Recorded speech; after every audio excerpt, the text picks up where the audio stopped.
नमस्कार, आप देख रहे हैं जनमत। जनमत वो मंच है जहां पर आप देखते हैं सीधे आपके सरोकार से जुड़ी खबरें, और जब आपके सरोकार से जुड़ी खबरों की बात होती है तो उसमें छुपी होती है राष्ट्रहित और राष्ट्र सर्वोपरि की भावना। तो चलिए जनमत की शुरुआत करते हैं। जनमत में आज देश के सामने वो कड़वा सच आने वाला है जिसे तथाकथित लिबरल्स और फर्जी नैरेटिव गढ़ने वाले गैंग के दबाने की पूरी कोशिश की थी। 20 जुलाई को संसद मार्च के नाम पर देश की राजधानी नई दिल्ली में जो कुछ भी हुआ, क्या वो महज एक छात्र का आंदोलन था या फिर कानून व्यवस्था को ठप करने की एक सोची समझी हिंसक साजिश थी? जब देश की रक्षा करने वाली खाकी खून से लाल हो जाती है, जब 2 साल की एक मासूम बच्ची अपने पिता की लहूलुहान वर्दी देखकर डर से कांप उठती है, तब ये मानवाधिकार के लंबरदार कहां छुप जाते हैं? कहां लेकर जब वो मोमबत्ती लेकर निकलते हैं ना ठेकेदार, आखिर वो कहां छुप जाते हैं? जंतर मंतर पर शुक्रवार को जब देश के रक्षकों के परिजनों ने प्रेस कॉन्फ्रेंस की तो पूरा देश सन्न हो गया। मंच पर 4 बेबस लेकिन स्वाभिमानी चेहरे मौजूद थे। उन शूरवीर जवानों के परिजन जिन्होंने संसद की गरिमा और दिल्ली की सड़कों पर कानून का राज बनाए रखने के लिए अपनी जान की बाजी लगा दी। घायल एसीपी, उनकी धर्मपत्नी उपनीत कौर का दर्द सुनिए। उन्होंने ये बताया कि कैसे 20 जुलाई की रात जब उनके पति लहूलुहान हालत में घर पहुंचे तो उनकी 2 साल की नन्ही बेटी थर थर कांपने लगी। पिता जो घायल हुए थे, उन्होंने बस इतना कहा कि मैं तो अपनी राष्ट्र सेवा की ड्यूटी कर रहा था, लेकिन सोशल मीडिया के भेड़िए उस रात भी पुलिस को ही कटघरे में खड़ा कर रहे थे। घायल जवान की बेटी गुंजन की आंखों के आंसू इस देश की व्यवस्था से सवाल पूछ रहे हैं। गुंजन ने बेबाकी से पर्दाफाश किया। जंतर मंतर पर बैरिकेडिंग के पास जो भीड़ एकत्र हुई थी, उसमें छात्र कम और असामाजिक तत्व गुंडे उपद्रवी ज्यादा थे। रात 10 बजे तक पिता को साथी जवान घर लेकर आए। उनकी वर्दी खून से लथपथ थी। हिंसक भीड़ ने उन्हें मंच के पास घसीटकर जान से मारने की कोशिश की। 4 घंटे तक वो वीर जवान आरएमएल अस्पताल में बेहोश पड़ा रहा, और दूसरी तरफ सोशल मीडिया पर उसी रक्षक को क्रिमिनल घोषित करने की घिनौनी चालें चली गई। क्या हमारे देश में यही इंसाफ है? घायल एएसआई के बेटे लक्ष्य सिंह बिष्ट ने भी बात बताई, और ये उस परिवार का बेटा है जिसके दादाजी ने 1971 की जंग में पाकिस्तान के दांत खट्टे किए थे। पिता को वीरता के 4 पदक मिल चुके हैं, लेकिन जब जंतर मंतर पर भीड़ ने हमला किया तो उस जाबाज का सिर फोड़ दिया गया। 4 टाके लगे हैं। सीमा जी ने बताया कि संसद की सुरक्षा के लिए लगाए गए बैरिकेड्स को तोड़े गए, पुलिस पर पत्थरबाजी की गई, धारदार हथियारों से वार किया गया, जवानों के हेलमेट तक चकनाचूर कर दिए गए। और आज जब सबने अपनी व्यथा सुनाई तो अब पूरा देश इंसाफ की मांग कर रहा है। सुनिए कि जवानों के परिजनों ने क्या कुछ कहा। मेरा नाम लक्ष्य सिंह बिष्ट है। मेरे पापा एसीपी है जिन्होंने अपने पूरे करियर में 4 गारंटी हासिल करे हैं। मेरे ग्रैंडफादर बीएसएफ में थे। उन्होंने 1971 की जंग में लड़ाई करी थी। मेरे पापा भी जंतर मंतर के फ्रंट लाइन से उनकी ड्यूटी लगी थी प्रोटेस्ट में। And on 25 May at 2 PM मुझे पता चला कि मेरे फादर को उनके हेड पे इंजरी आ रखी है उनके फ्रेंड के थ्रू। जब मैंने फोटो देखी तो उनके हेड को शेव कर रखा था और उनके हेड पे लाइक स्टिचेस लग रहे थे 4। उसको देख के ये बोलना था कि पुलिस वाले भी समाज का हिस्सा है। जिस पार्लियामेंट में लोग पॉलिटिशियंस और जिस पार्लियामेंट में पॉलिटिशियंस पुलिस वालों को क्रिमिनल बोल रहे हैं, उसी पार्लियामेंट को प्रोटेक्ट करने के लिए मेरे पापा ने इतनी सारी सीरियस इंजरीज ली हैं। और मुझे यही बोलना था कि I am a proud daughter of a marine commando and a police officer जिन्होंने स्टूडेंट प्रोटेस्ट के नाम पर इकट्ठा हुए क्रिमिनल्स की भीड़ के बीच में सिंसेरिटी से ड्यूटी निभाई है। शाम को 7 बजे जब मैंने उनका फोन मिलाया और उनसे बात हुई तो वो एक हॉस्पिटल LNJP हॉस्पिटल में एडमिट थे और अपना ट्रीटमेंट करा रहे थे। उन्होंने कहा कि जो भीड़ है वो ज्यादा उग्र हो गई थी और भीड़ के अंदर कुछ शरारती तत्व भी शामिल हो गए थे जिन्होंने पुलिस फोर्स पर गमलों से, जो भी उनके हाथ में चीजें आ रही थी, चप्पलों से, जूतों से और पत्थरों से उन्हें पुलिस फोर्स को घायल कर दिया था, जो कि एक वीडियो क्लिप में भी दिखाया जा रहा है। और उसके बाद उनकी फोन की बैटरी डेड होने की वजह से मेरी उनसे कोई बात नहीं हुई। शाम को, रात को जब वो 11 साढ़े, ये सब सुनकर मैं बहुत ज्यादा घबरा गई थी। जब तक वे घर नहीं आए तो मेरी प्रतिक्रिया बहुत ही ज्यादा मेरे लिए बहुत पेनफुल थी। उसके बाद जब वो 11 बजे घर आए तो उन्होंने बताया कि छात्रों की प्रोटेस्ट में छात्रों के साथ साथ कुछ शरारती तत्व और असामाजिक तत्व भी थे। उन्होंने पुलिस फोर्स पर जो पुलिस फोर्स में संसद की सुरक्षा के लिए बैरिकेडिंग की गई थी उसको तोड़ दिया और पुलिस फोर्स पर चप्पलों, जूतों और पत्थरों से। इसी खबर की तरह अगली खबर भी आपको बहुत ज्यादा आक्रोशित करेगी, क्योंकि आज लोकतंत्र के मंदिर संसद भवन में जो हुआ है उसने पूरे देश को सन्न किया है। मॉनसून सत्र के दौरान संसद भवन परिसर से जो तस्वीरें सामने आई उसने देश की राजनीति के साथ साथ करोड़ों राम भक्तों और सनातनी आस्था से जुड़े जितने भी लोग हैं उनके बीच तीखी बहस छेड़ दी है। संसद भवन के मकर द्वार के बाहर विपक्षी दलों ने राम मंदिर के चढ़ावा विवाद को लेकर विरोध प्रदर्शन किया। यह केवल राजनीतिक प्रदर्शन नहीं था, बल्कि भगवान श्री राम, भगवान माता की, सीता माता की, राम मंदिर की, संत समाज और सनातन परंपरा का खुला अपमान था। आज जब मैं ये खबर आपको सुना रही हूं उतना ही मेरा भी मन व्यथित है जितना आपका हो रहा है। इस प्रदर्शन में पूर्णिया से निर्दलीय सांसद पप्पू यादव साधु और पुजारी का वेश धारण करके संसद परिसर में बैठ गए। भगवा धारण किया, जनेऊ धारण किया, रुद्राक्ष धारण किया। उनके सामने एक दान पात्र रखा गया जिसमें विपक्षी सांसद सांकेतिक रूप पर पैसे डालते दिखाई दिए। तस्वीरों में आप राहुल गांधी को देख रहे हैं। कभी मंदिर गए होते तो शायद उनको भी पता होता कि जब दान पात्र में पैसे डालते हैं तो जूते चप्पल नहीं पहने जाते। लोकसभा में नेता प्रतिपक्ष राहुल गांधी जब दान पात्र में पैसे डाल रहे थे, वो सिर्फ पैसे नहीं डाल रहे थे, वो सनातन का अपमान कर रहे थे।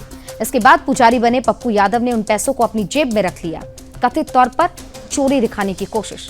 प्रशासन के तरफ से अगर हम कहें, लगातार यूपी प्रशासन इसको लेकर काम कर रहा है, कार्रवाई चल रही है, लेकिन प्रदर्शन के दौरान कांग्रेस, समाजवादी पार्टी और अन्य विपक्षी सांसदों ने चोर चोर और चढ़ावा चोर के नारे लगा दिए।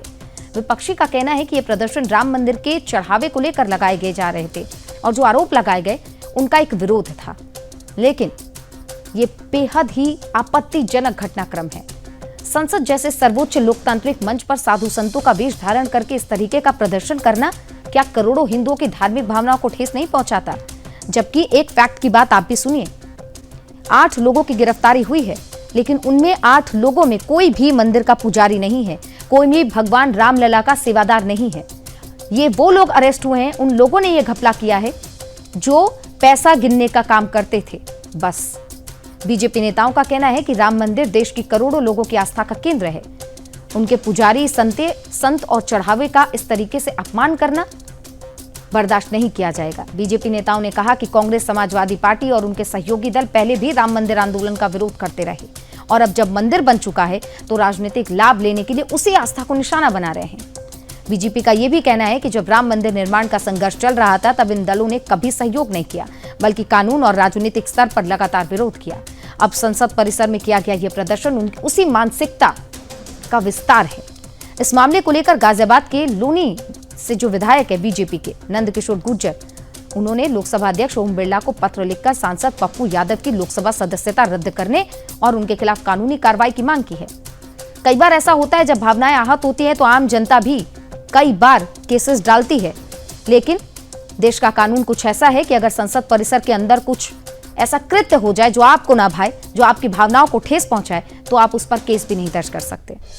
अपने पत्र में नंदकिशोर गुर्जर ने यह भी लिखा कि संसद परिसर में साधु संतों का वेश धारण करके प्रदर्शन करना करोड़ों हिंदुओं की धार्मिक भावनाओं को आहत करता है और इससे संसद की गरिमा प्रभावित हुई है। उन्होंने पूरे मामले की जांच कर सख्त कार्रवाई की मांग की ताकि भविष्य में कोई ऐसे धार्मिक प्रतीकों का राजनीतिक इस्तेमाल ना सहन कर सके। लेकिन नंदकिशोर गुर्जर ने अपने बयान में यह भी कहा है कि अगर पप्पू यादव में साहस हो तो वे अजमेर शरीफ या किसी अन्य मस्जिद से जुड़े किसी मुद्दे पर किसी प्रकार का प्रदर्शन करके दिखाएं। उनका कहना है कि केवल सनातन परंपरा और हिंदू धार्मिक प्रतीकों को निशाना क्यों बनाया जा रहा है? यह दोहरा मापदंड आखिर कब तक चलेगा? इधर मध्य प्रदेश में भाजपा के विधायक और पूर्व प्रोटेम स्पीकर रामेश्वर शर्मा ने इस मुद्दे पर अपनी तीखी प्रतिक्रिया दी। उन्होंने राहुल गांधी, पप्पू यादव और समाजवादी पार्टी प्रमुख अखिलेश यादव पर सनातन का अपमान करने का आरोप लगाया।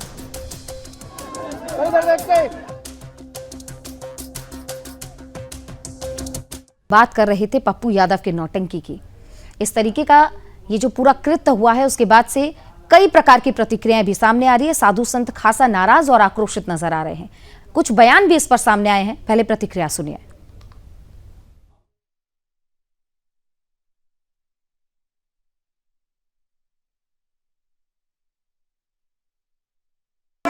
चंदा चोरों को जिन्होंने लूटा है इनको पकड़ के ले चलो, इनको फांसी पे लटकाओ। समाचार पार्टी से पकड़ा किसने आपको? साधु जी पकड़ा किसने? पकड़ा किसने? वाले पकड़ के बाबा बनकर के हमारे साथ। बहुत शर्मनाक है राहुल गांधी और कांग्रेस समर्थित सांसद पप्पू यादव दोनों अपराधी प्रवृत्ति के हैं और जब भी मौका मिलता है उनकी यह अपराधी प्रवृत्ति, उसका भोंडा प्रदर्शन बार बार होता है। जिस तरह से आज पप्पू यादव संत बने, उसका वेश धारण किया और राहुल गांधी ने जिस शर्मनाक तरीके से उनको पैसे दिए और राम मंदिर में जो अनियमितता हुई है उसको जिस प्रकार से प्रचारित करने का प्रयास किया है वह बड़ा दुर्भाग्यपूर्ण है। पप्पू यादव हो या राहुल गांधी हो, समाजवादी पार्टी, इन सबकी मानसिकता हमेशा से राम विरोधी रही है। सदन के बाहर जिस तरह अखिलेश यादव या राहुल गांधी या पप्पू ने जो मिलकर जो वहां पर कृत्य किया है वो शर्मनाक है। वो भारत के सनातन धर्म का खुला अपमान है। जो अपमान पहले कभी औरंगजेब, बाबर, अकबर, हुमायूं और गजनी जैसे लुटेरों ने मंदिर तोड़कर किया था, वैसा ही अपमान आज कांग्रेस के राहुल गांधी, अखिलेश यादव और पप्पू यादव ने मिलकर किया है। भगवान राम के चित्र को जांग पर रखकर, जमीन पर रिकड़कर सांसद के चरणों में भगवान राम के चित्र को डाल दिया। साधु का भेष बनाकर जो है भगवा कपड़े को जमीन पर और पैरों के नीचे कुचला गया। आखिर दिखाना क्या चाहते हो? हिंदू धर्म का अपमान करना चाहते हो? अरे हिंदू धर्म का अपमान करना चाहते हो? अगर किसी ने अयोध्या के राम मंदिर में कोई गलती की है, लूट की है, तो उस लुटेरे को गिरफ्तार करके जेल में डाल दिया गया है। सरकार वहां कार्रवाई कर रही है, न्यायालय निर्णय देगा, सजा सुनाई जाएगी। राम भी उसको कभी माफ नहीं करेगा। लेकिन इसका मतलब यह नहीं कि तुम खुले तौर पर राम का अपमान करो, राम को चित्र को जांग पर रखो, जमीन पर रिकड़ो, भगवान साधु का भेष बनाकर साधु संतों का अपमान करो। कांग्रेस के पप्पू के कहने पर पूर्णिया के पप्पू ने जिस तरह से आज लोकतंत्र के पवित्र मंदिर में पूरे सनातन का मजाक उड़ाया है, साधु सन्यासियों सभी अखाड़ों का और हिंदुत्व का मजाक उड़ाया है, ये भारत की आजादी के बाद पहली बार हिंदुस्तान के किसी नेता के द्वारा किया गया जघन्य अपराध है। मैंने पत्र लिख करके माननीय लोकसभा अध्यक्ष जी से निवेदन किया है कि इनकी सदस्यता तत्काल समाप्त की जाए और जो दूसरा पप्पू है कांग्रेस का, उसके खिलाफ भी कार्रवाई हो। ये लोग सनातन पे लगातार प्रहार कर रहे हैं। पहले भगवान राम के ऊपर प्रहार किया, मां जानकी पे किया और जो प्रदर्शन जंतर। अगली खबर, 31 जुलाई 2020 के हिंदू विरोधी दिल्ली दंगों से जुड़े सबसे चर्चित मामलों में से एक आईबी अधिकारी अंकित शर्मा हत्याकांड में बड़ा फैसला आया। कड़कड़ डुमा कोर्ट ने आम आदमी पार्टी के पूर्व पार्षद ताहिर हुसैन समेत नाजिम, कासिम, अनस और जावेद को उम्र कैद की सजा सुना दी। कोर्ट ने कहा है कि यह बेहद ही गंभीर घटना है जिसने पूरे समाज को झकझोर कर रख दिया। इससे पहले 13 जुलाई को कोर्ट ने ताहिर हुसैन, नाजिम, कासिम, असन, जावेद को हत्या, अपहरण, दंगा और सांप्रदायिक वैमनस्य फैलाने का दोषी ठहराया। वहीं इस पूरे मामले में कुल 11 आरोपियों में से 6 को सबूतों के अभाव में बरी कर दिया गया। जब सजा पर फैसला सुनाते हुए कोर्ट ने दोषियों को उम्र कैद की सजा दी, अपने फैसले में कड़कड़ डुमा कोर्ट ने बेहद ही सख्त टिप्पणी भी की। कोर्ट ने कहा ताहिर हुसैन हथियारों से लैस उस भीड़ का हिस्सा था जो हिंदुओं के प्रति नफरत के कारण दंगा, आगजनी और लूटपाट करने के लिए इकट्ठा हुई थी। उसी भीड़ ने बेरहमी से और लगातार हमला करके अंकित शर्मा की हत्या कर दी। कोर्ट ने यह भी कहा कि यह केवल एक व्यक्ति की हत्या नहीं है बल्कि ऐसी वारदात थी जिसने पूरे समाज को हिलाकर रख दिया। सजा पर बहस के दौरान दिल्ली पुलिस ने अदालत से दोषियों को फांसी सजा देने की मांग की थी। पुलिस का कहना था कि आरोपियों ने सारी हदें पार कर दी थी। अंकित शर्मा की मौत होने के बाद से उन पर भी हमला जारी रखा गया। कुल मिलाकर 51 बार चाकुओं से अंकित शर्मा को गोदा गया था। यह बेहद ही क्रूर सुनियोजित हत्या थी, इसलिए दोषियों को फांसी की सजा दी जाए। वहीं ताहिर हुसैन की ओर से उसके वकील ने अदालत में अपना पक्ष रखा। बचाव पक्ष ने कहा, हर हत्या के मामले में मौत की सजा नहीं दी जा सकती। वकील ने दलील दी कि किसी भी दोषी की अलग अलग भूमिका स्पष्ट रूप से तय नहीं की गई है, इसीलिए मामला रेयरेस्ट ऑफ रेयरेस्ट की श्रेणी में नहीं आता और फांसी की सजा नहीं दी जानी चाहिए।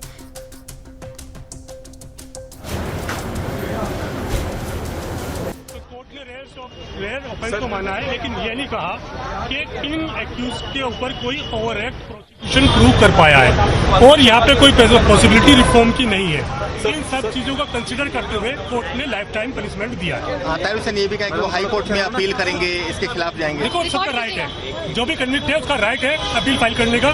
मैं ताहिर हुसैन साहब के बिहाफ पे तो नहीं कह सकता, मैं उनको रिप्रेजेंट नहीं कर रहा। इस मामले में हमारे साथ आरोपी मैं जो मेरे एक्यूज है उनके लिए डेफिनेटली हम अपील फाइल करेंगे, विजिलेंस भी फाइल करेंगे। पर जो मासूम निहत्थे आईबी ऑफिसर अंकित शर्मा जी की निर्दयता से निर्ममता पूर्वक हत्या की गई थी, उस पर न्यायालय का फैसला आया है। ताहिर हुसैन को उम्र कैद की सजा दी गई है। ये अभी न्याय की केवल शुरुआत है, क्योंकि जिस प्रकार से अंकित शर्मा जी की हत्या हुई थी, मरने के बाद भी उनके शव को लगातार चाकुओं से गोदा गया था और बाद में नाले में फेंक दिया गया था। ये निश्चित तौर पर rarest of the rare category का क्राइम है और मैं ये आशा करता हूं कि उच्च न्यायालय में जब ये मामला जाएगा तो इस सजा को उम्र कैद से बदलकर फांसी की सजा में जरूर बदला जाएगा।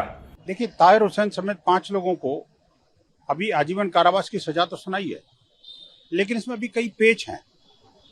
हम माननीय न्यायालय के इस निर्णय का स्वागत करते हैं, लेकिन साथ ही साथ एक दुख भी है कि भाई ऐसी बीभत्स घटना जिसको संपूर्ण देश ने प्रत्यक्ष देखा, किस प्रकार से ताहिर हुसैन का जो घर था, उसका छत थी, वो आतंकवाद का लॉन्चिंग पैड बन चुका था और किस प्रकार से वो और उसके गुर्गे एक नहीं था, 20 थे और लगातार हिंदू समाज पर हमले कर रहे थे। और इंस्पेक्टर जो आईबी के जो अधिकारी हैं अंकित शर्मा, उनकी जिस तरह से नृशंस हत्या करी और उनके शव को उठा करके गंदे नाले में फेंक दिया, ये घटना कोई मामूली घटना नहीं है। दिल्ली का कोई वासी भूला नहीं है कि किस तरह से आम आदमी पार्टी ने उस समय अराजकता फैलाई पूरे शहर में, किस तरह से छतों के ऊपर से पुलिस के लोगों के ऊपर पत्थर फेंके गए बड़े बड़े और पूरी तैयारी के साथ हुआ। तो आम आदमी पार्टी जो दुनिया भर में घूम रही है, उसको ये जवाब देना चाहिए कि उसका नाम अराजकता बढ़ाओ पार्टी क्यों नहीं हो जाए। आम आदमी पार्टी के नेता ताहिर हुसैन जब पूर्वी दिल्ली में दंगा ये भड़का रहे थे, वहां वैमनस्य फैला रहे थे, उस समय आईबी ऑफिसर अंकित का ब्रूटल मर्डर इन्होंने किया है। ऐसा कोर्ट ने इनको उम्र कैद की सजा दी है। और आम आदमी पार्टी के नेता जब ये मर्डर के आरोप में अरेस्ट हुए, उसके बहुत लंबे समय तक स्वयं आम आदमी पार्टी के नेता केजरीवाल, उनके दूसरे नेता भी उनको सपोर्ट करते रहे, उनको संरक्षण देते रहे। से आज अंकित शर्मा को न्याय मिला, मुझे लगता है कानून ने अपना काम किया और मुझे लगता है आज अंकित शर्मा की फैमिली को थोड़ा सा सुखद वो हुआ होगा। लेकिन सवाल बहुत सारे उठते हैं। सवाल उठता है उन लोगों के ऊपर जिन्होंने ताहिर हुसैन को एक धर्म विशेष के नजरिए से देखा और कहा कि इनोसेंट प्रूव करने की कोशिश की। एक कहते हैं ना कि एक हमने उनको एज देने की कोशिश की कि चूंकि वो धर्म विशेष का व्यक्ति है इसलिए वो तो। खबर राजस्थान की राजधानी जयपुर से है, जहां 1 से 3 अगस्त तक देश के कैटरिंग और हॉस्पिटैलिटी उद्योग का सबसे बड़ा राष्ट्रीय आयोजन कैटरकॉन इंडिया 2026 आयोजित किया जाएगा। Jaipur exhibition and convention centre में होने वाले इस 3 दिवसीय सम्मेलन का उद्घाटन मुख्यमंत्री भजनलाल शर्मा और विधानसभा अध्यक्ष वासुदेव देवनानी करेंगे। फेडरेशन ऑफ इंडिया कैटरर्स की ओर से आयोजित इस सम्मेलन में देश भर से कैटरिंग, हॉस्पिटैलिटी, फूड सर्विस और सप्लाई चेन से जुड़े हजारों प्रोफेशनल्स, उद्यमी और उद्योग विशेषज्ञ हिस्सा लेंगे। आयोजन में 3000 से अधिक प्रतिनिधियों के शामिल होने की संभावनाएं भी हैं। देखिए, जबकि 500 से ज्यादा प्रदर्शक अत्याधुनिक कमर्शियल किचन उपकरण, खाद्य उत्पादन, पैकेजिंग, सॉफ्टवेयर और हॉस्पिटैलिटी सेवाओं से जुड़ी नई तकनीक का प्रदर्शन करेंगे। इस 3 दिवसीय प्रदर्शनी में 25,000 से अधिक व्यापारिक जो लोग हैं वो पहुंचेंगे। अब देखिए, सम्मेलन के दौरान विशेषज्ञों के सेमिनार, तकनीकी कार्यशालाएं, बिजनेस नेटवर्किंग सत्र, panel discussion, live cooking show और सांस्कृतिक कार्यक्रम भी आयोजित किए जाएंगे। कार्यक्रम का प्रमुख आकर्षण motivational speaker doctor Vivek Bindra का विशेष संबोधन होगा। साथ ही FAIC अवार्ड्स 2026 के तहत 18 राज्यों के कैटरर्स को 16 विभिन्न श्रेणियों में सम्मानित किया जाएगा। आयोजकों का मानना है कि यह आयोजन भारतीय केटरिंग उद्योग के लिए नए व्यापारिक अवसरों और वैश्विक सहयोग का महत्वपूर्ण मंच साबित होगा।